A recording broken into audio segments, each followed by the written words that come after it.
আসসালামু আলাইকুম। আজকের সমস্যাটি হচ্ছে a সমান sin θ minus cos θ plus 1, b সমান sin θ plus cos θ minus 1, c সমান cos θ বাই 1 মাইনাস sin θ হলে প্রমাণ করো যে a বাই b সমান c। তো চলুন শুরু করা যাক। প্রথমেই আমরা বাম পক্ষ সমাধান করব। বাম পক্ষ সমান হচ্ছে a বাই b সমান a ও b এর মান বসিয়ে দেই। তো এখানে a সমান হচ্ছে sin θ minus cos θ plus 1, b সমান হচ্ছে sin θ প্লাস cos θ মাইনাস 1। এখন ভগ্নাংশের লব ও হর থেকে আমরা cos θ কমন নিই। তো cos θ কমন নিলে পাওয়া যায় sin θ by cos θ minus 1 plus 1 by cos θ। পরে পাওয়া যায় cos θ কমন নিলে sin θ by cos θ plus 1 minus 1 by cos θ। এখন ভগ্নাংশের লব ও হর থেকে cos θ চলে যাবে। তো এই ক্ষেত্রে আমরা পাই এখানে sin θ বাই cos θ সমান আমরা কি লিখতে পারি tan θ minus 1 plus 1 by cos θ সমান লিখতে পারি sec θ। আবার ভগ্নাংশের হরে sin θ বাই cos θ সমান লিখতে পারি tan θ plus 1 minus 1 by cos θ সমান sec θ।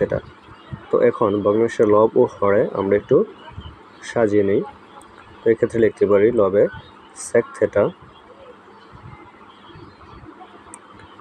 Plus tan θ minus 1। আর ভগ্নাংশের হরে লিখতে পারি হচ্ছে 1 মাইনাস sec θ প্লাস tan θ সমান। এখন ভগ্নাংশের লব ঠিক থাকবে, তাহলে লিখতে পারি sec θ প্লাস tan θ মাইনাস 1। আর আমরা একটা বিষয় জানি যে sec square minus tan square এর মান হচ্ছে 1। তো এক্ষেত্রে আমরা ভগ্নাংশের হরে 1 সমান লিখতে পারি sec square θ minus tan square θ minus common নিলে পাই sec θ মাইনাস tan θ। তো এখন ভগ্নাংশের লব ঠিক থাকবে, তো এক্ষেত্রে লিখতে পারি sec θ প্লাস tan θ মাইনাস 1। আর আমরা এখানে স্কোয়ার মাইনাস বি স্কোয়ার সূত্র অ্যাপ্লাই করে দিলে পাই sec θ plus tan θ into sec θ minus tan θ minus যা আছে তাই, অর্থাৎ sec θ মাইনাস tan θ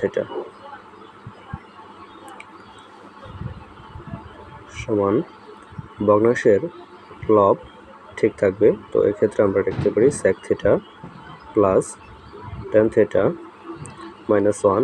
আর হরে আমরা sec θ মাইনাস tan θ কমন নিয়ে নিই। তো sec θ মাইনাস tan θ কমন নিলে পাই sec θ মাইনাস tan θ, অর্থাৎ sec θ প্লাস tan θ মাইনাস 1।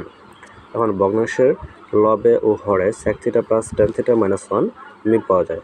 তো এক্ষেত্রে আমরা পাই 1 বাই sec θ মাইনাস tan θ। এখন ভগ্নাংশের লবে 1 ঠিক থাকবে, আর হরে আমরা sec θ সমান লিখতে পারি 1 বাই cos θ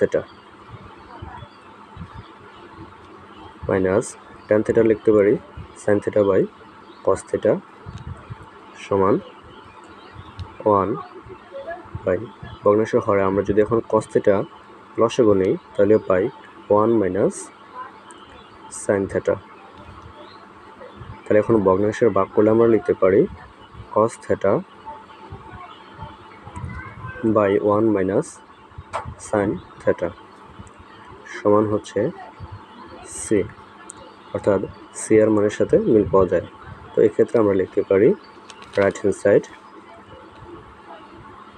অতএব লেফট হ্যান্ড সাইড সমান রাইট হ্যান্ড সাইড, অর্থাৎ বাম পক্ষ ও ডান পক্ষ সমান প্রবিট।